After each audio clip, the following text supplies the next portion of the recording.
now like to introduce Meghan. I had the pleasure of also interviewing her prior to this event, so I got to sit down and talk with her about what she does. And she's going to talk about the power of art, specifically what the lotus flower means to her. Hi, thank you so much. I should have a little clicker, or is there a way to, okay. Hello, I'm very happy to see you all. I've just been learning so much today, and I'm very honored and very happy to be here with all of you. Thank you so much for being here and for celebrating, as Anna just said, our true nature.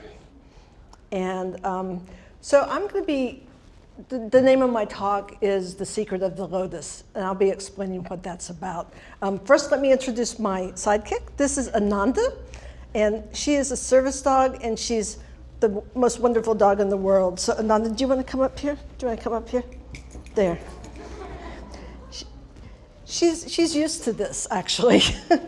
She does this really well. Do you want to come over to this one? You can. She just does this. She's just a truly good being down deep.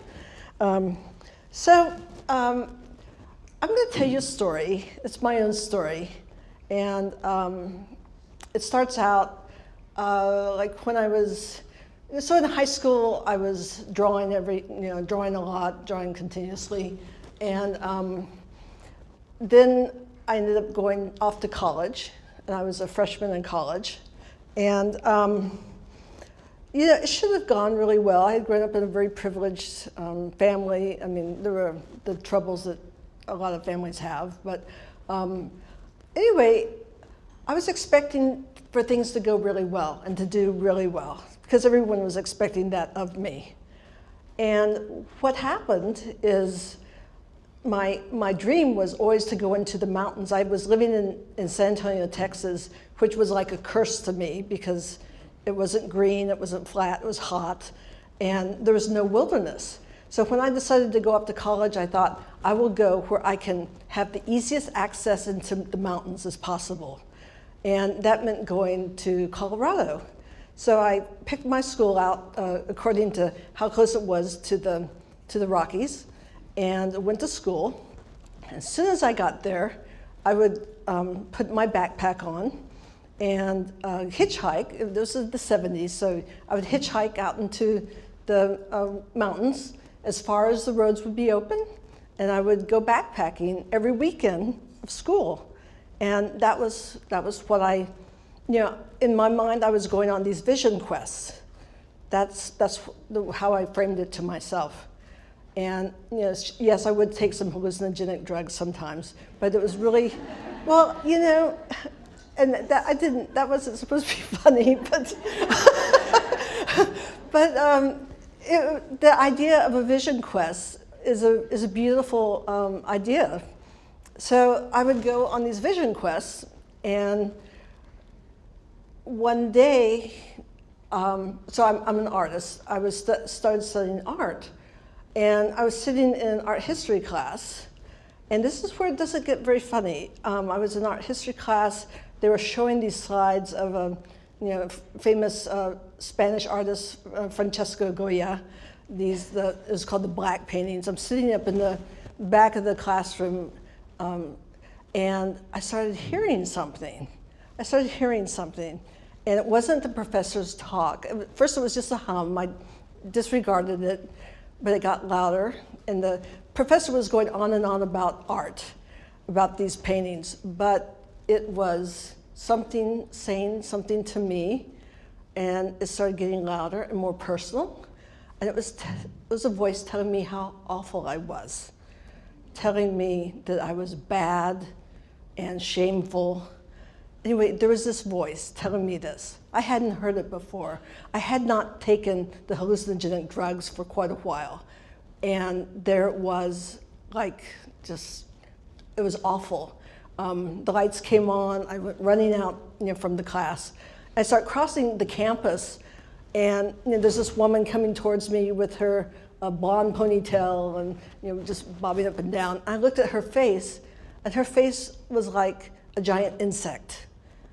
And all the faces of students coming towards me started looking like giant insects. And it was horrific. I ran back to the dorm, and I go into the bathroom and I look at my face in the mirror, and I looked like a beast. I had no nose, just holes and red eyes, and my mouth was dripping with some ooze. It was absolutely horrific. That was my freshman year in college.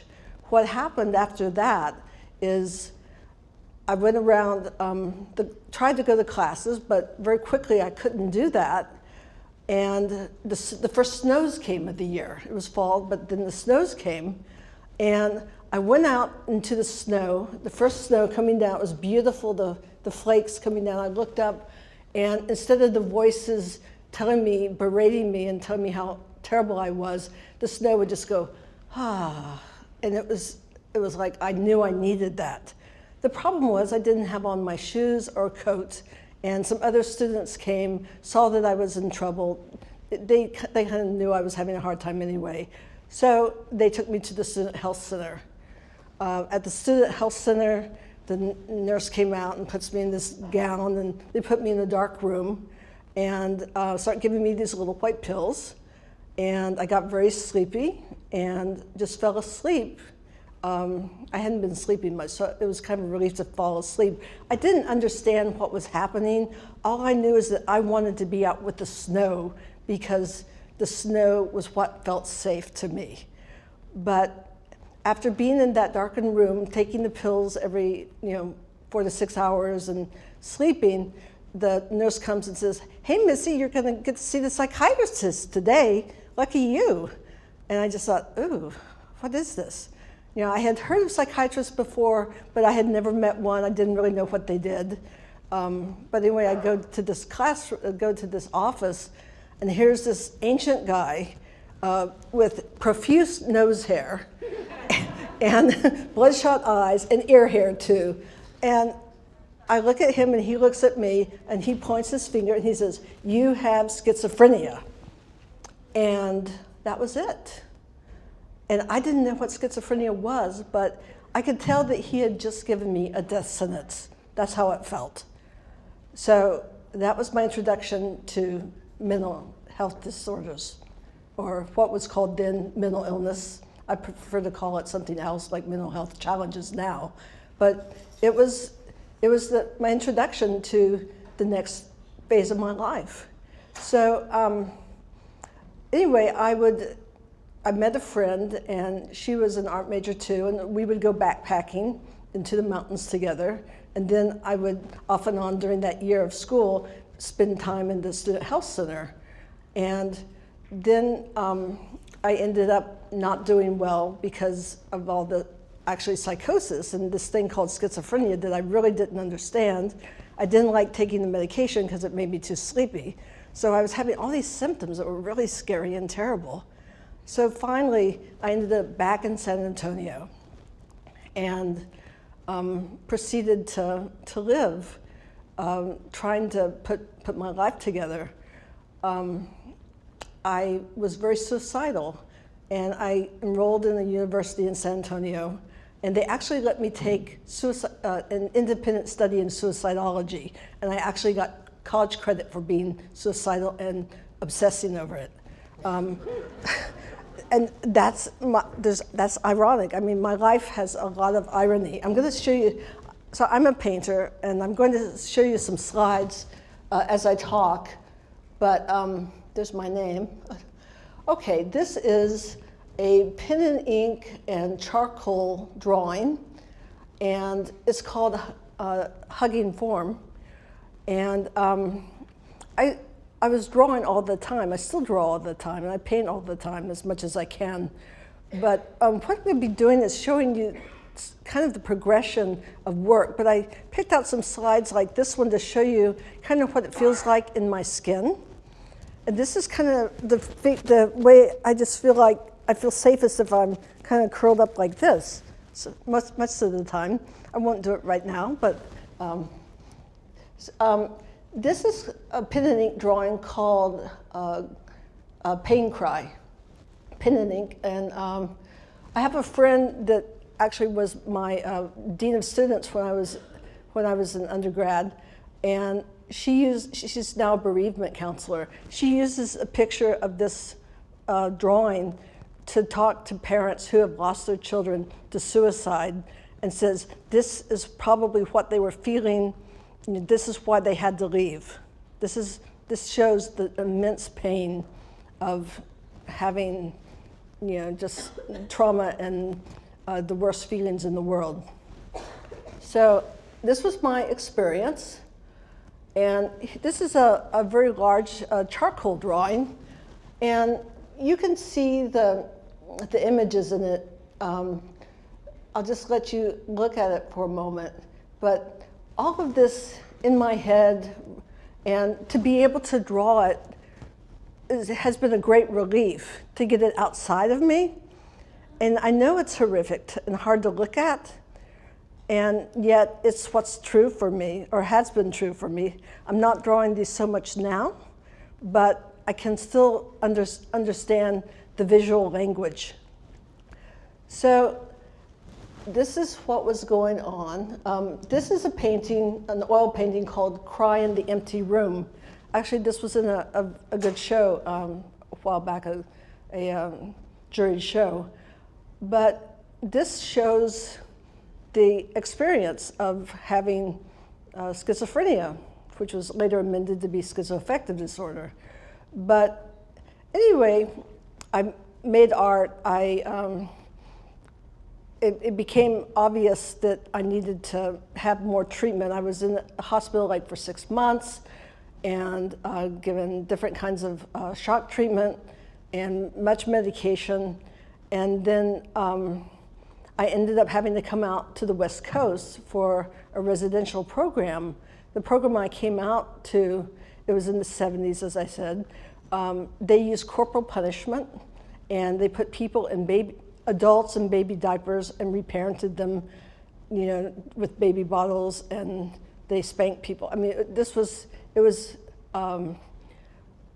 all I can say about it is they said, we can cure schizophrenia. And I wanted to be cured so much that I was willing to go through all of that. And I stayed there and just did it as much as I could. And if you ever want to Google this program, it's called the Cathexis Institute. Just put that on your radar if you're ever curious. But anyway, I did that, and then one of my roommates was being beaten by her therapist, and I saw the bruises on her legs, and I realized that I needed to run away. So I ran away from that program and started to, I went to my cousins down in the mountains south of San Francisco. Let's go back. Anyway, so I ended up leaving that kind of treatment and making my way through the world in a very unscripted way.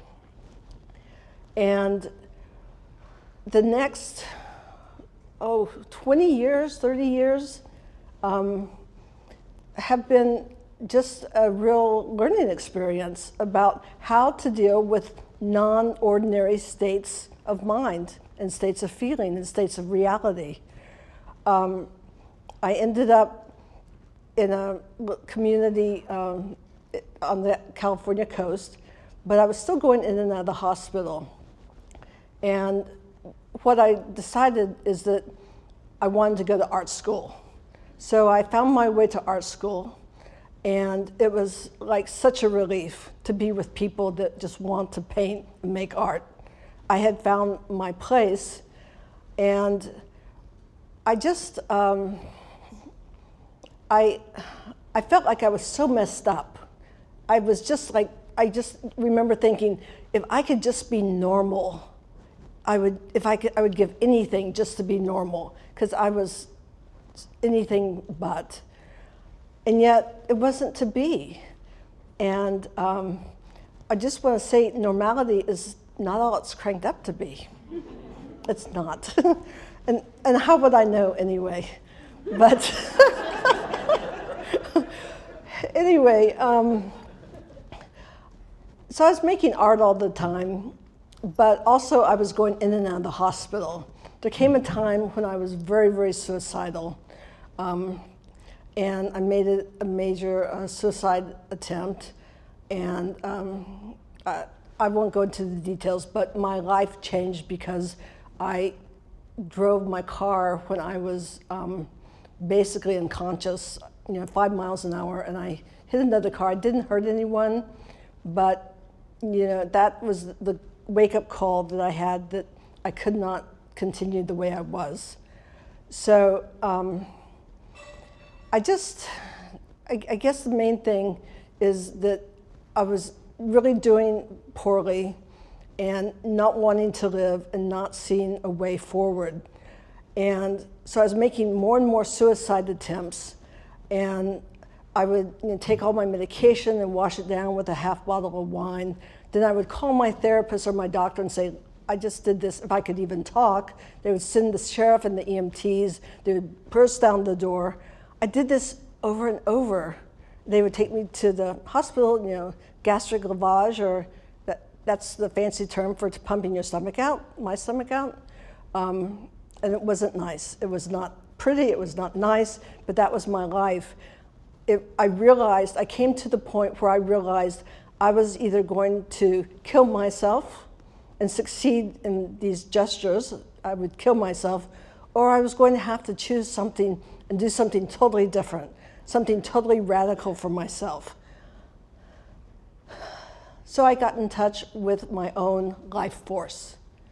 Deep down, under all of my self-destructive acts, I wanted to live. I have that life force. And like Anna was just saying, who just spoke, she mentioned the term true nature. My true nature wanted to live, wants to live. I got in touch with that. And so I just made a decision I would stop trying to kill myself. And something happens when we make a decision like that, a really deep life decision. I think sometimes we start seeing things differently, and sometimes opportunities that have been out there that we may not have even seen or been aware of come into focus. So I found out about a clinical trial for medication, and I'm not here to push medication on anyone. For me, I was very fortunate to find a medication that was helpful. I was in a clinical trial for 2 years, and I stopped going to the hospital. I stopped going. It was no longer part of my life. And after that, it took probably 8 or 9 years to heal, to get to a point in healing. My family had always everyone had given up on me. And I was getting services at a county mental health program, and I decided, okay, I'm feeling so much better. I want to do something with my life that I never thought possible. And I talked to my doctor, he says, I said, I want to go to work, I want to work. And he said, you're too sick to work, you can't do it. You shouldn't even try because it's not for you. You're too fragile. And I said, I will see if he's correct, because I didn't think he was correct. And I tried it, and lo and behold, I started to work. I went through Voc Rehab, but they wanted me to go work in a frame shop framing other people's art, and I didn't want to do that. But the company that made the medication I was on said, here, let's fly you to New York City and put you in a 5-star hotel and have the limousine drive you around, and you can talk. And I said, okay, I'll do that. And so that's what happened. And then I thought, okay, I really want to do this as a job. And I thought, there's something more to my life. Now, I had a degree in art, and I thought, I'll teach art to people who are struggling with mental health challenges. And I did that, but then I ended up getting into this whole field called peer services. And I created a program for people who are living with mental health challenges, who want to work and use their own personal lived experience of their issues and their struggles to help connect and respond and really help in the healing process of our peers. So that's where my work has gone. When I started healing, I started painting some lotuses. The reason, and that comes to the name of this talk, the secret of the lotus, the thing about a lotus is it's a beautiful flower, of course, but the lotus cannot bloom and be beautiful unless it has its roots in the mud. So when I'm painting these paintings, the flowers are pretty, but the really exciting part is to paint all the area that's brown and oozy and organic. That's the really exciting part. Now this is this is a summer lotus. It's still a lotus, but it's the work changed. So the lotus can only bloom if it has its roots in the mud. The reason that I connected with that is because my life has so much mud and so much suffering and unhappiness. I realized that that is where my strength would come. That is what I would use to grow my flower. And that's part of what I bring to you today. So I had a show last year. This is one of the more recent lotus drawings, paintings. But I still paint them. I paint other things too. But the metaphor of the lotus is really important. And it really goes back to having our roots in our mud and using the pain and suffering of our life experience to produce a uniquely gorgeous flower. So here's one of the lotuses, a tangled lotus. And this is a more recent lotus. I'm actually also into wing beans right now. So here's a wing bean with antlers. I like to put antlers on beings. It has to do with my time in Colorado. Here's the cadmium, the Madonna with cadmium streak rising.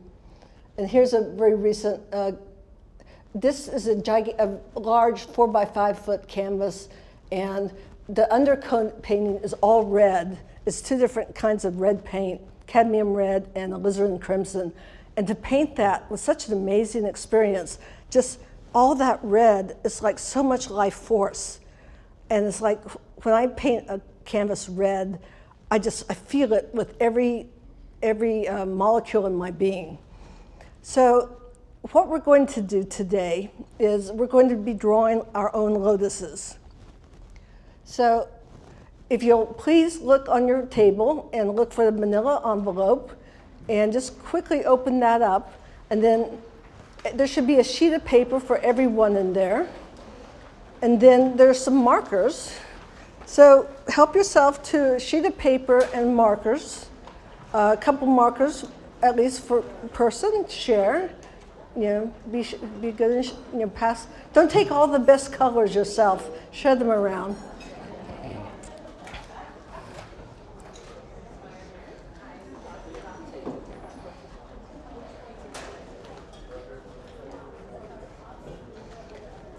So hopefully you'll get that figured out real fast. So this is a diagram that I was going to ask you to kind of adapt for yourself. So you'll see this. Does everyone see the blue line in the middle of the drawing? That's the line of the soil. So everything under that blue line is where the roots are. And then above that blue line is where the flower and the leaves of the flower are. So I'm going to ask you to draw your own personal lotus today. And under the blue line in your dirt, you can name some of your pains, some of your sorrows, things that you've overcome, things that make you part of your history, but things that have been rough. Go ahead and make references to what has been rough in your life, what has been that painful part of your life. And then above the soil line, go ahead and draw your flower. And this flower can look any way you want. I mean, it can not even look like a traditional flower. It can be anything. whatever you feel called to do. Listen inside and figure out what needs to be put in this picture. You have a wisdom inside you about what comes out onto this page. So what you need to draw will come out if you summon it and give it some free room to breathe. And so above the line, up where the flower is and the blossom is, name some things in your personality, name some things that are good in your life, name some things that make you strong and make you who you are. Name those things that we call success, but that's nearly like a value judgment to say success. But name what makes you the flower, either things you've accomplished or things that you dream of, or things that that make you who you are. So we're going to have time to draw, and I'm not sure, how are we doing with time? Okay, so as you draw, I'm going to talk a little bit, but go ahead and make your drawing. And let me just make sure that I'm really clear on saying this. You can't have the top of above the soil without what's below the soil line. So it's the whole picture, and we're the whole flower. And there's a lot of power in having above the soil and below the soil. So go ahead and draw that. What we're going to do is you'll have time to draw, and when we take a break, you can continue to draw. Eventually we're going to invite you to come up, when we have our next break, to this wall over here. And Gayatri has some little glue dots, and I'm going to ask you to put your name on your drawing, but then put your drawing, stick it up on the wall so that we can have a mural with all of our lotuses there together. And you'll be able to take it home still, but we just would really like to get a picture of them all there together. So when I was going to come do this talk, I was really thinking about the words of this Buddhist teacher, and her name is Pema Chodron. Some of you may be familiar with her work. She has some talks about something called unconditional confidence. And so unconditional confidence does not mean that we're never going to fall down. In fact, one of the things about life is we do get knocked down oftentimes if we're living. And we all are living in this room, so we do get knocked down. The confidence comes that we stand back up. We can stand back up, and we'll be out in the ocean. As a metaphor, we're out in the ocean, and we're standing there, and then suddenly a wave comes and knocks us down. We go down to the bottom of the ocean and get sand in our mouth and sand in our hair, sand every place. And then we struggle, we stand back up, and we're standing there breathing, and then sooner or later another wave comes and knocks us down. So we go back down, we have more sand in our mouth, but we stand back up. And then it happens again and again, but we start standing up a little faster. We stand up, and eventually, and I don't know how long it will take in each individual life for this to happen, but eventually you find that you're standing up more than you're on the bottom of the ocean. You can start seeing those waves coming, or maybe even if you don't see the waves, it will push you around some, but you stand firm. And it's an individual journey for that to happen. But the confidence, one part of the confidence is that it's not about being macho, like, oh, I'm never going to get pushed down to the bottom of the ocean. I'm going to be strong all the time. That's not it. Underneath, the real key of the confidence is gentleness. It's not being macho, it's having gentleness. And being gentle with ourselves and with each other is key to our way to our true nature. Like some of the other speakers have said, our true nature is who we really are. So I love sharing this with you so much. when I was preparing these talks for today, I was thinking, okay, I'm going to go in and be so strong and put together, and I have so much to share and everything. And then a wave came and slapped and knocked me down. And I thought, oh, I wasn't expecting that. I thought I was further along in my evolution, but I had started having some nightmares and a flashback, and I thought, oh, wow, it's still, there's still more for me to do on this planet in this body called Meghan Kahe. So I do feel confident, but it doesn't mean that I'm not going to have maybe some more nightmares or some other scary experiences. It's just that I will stand up and I will find a way to use those experiences to make my lotus brighter and stronger, and then share it with all of you and all of us. Before I end, I just want to give a shout out to the 2019 Cascadia class of peer wellness, peer support specialists. Asha gave them all scholarships to come today, and I'm so pleased and proud that they're here. And anyway, it's a great group of folks, and they're going to be causing many ripples of goodness throughout the planet. So that's basically what I have today. I just want to say thank you to Asha, thank you to Gayatri, thank you to the speakers, but most of all, thank you to all of you for showing up and for just being here together. And one last thing is that we might feel like we're on individual paths, but I think the energy in this room today shows that we all are interconnected, and we can't really do it by ourselves, but because we have this interconnectedness, every time we make a good choice for ourselves, or that we learn from a not so good choice, we're continuing to add to the energy that lifts us all up together. So as all of us together, I say thank you, and I bow to you. Thank you.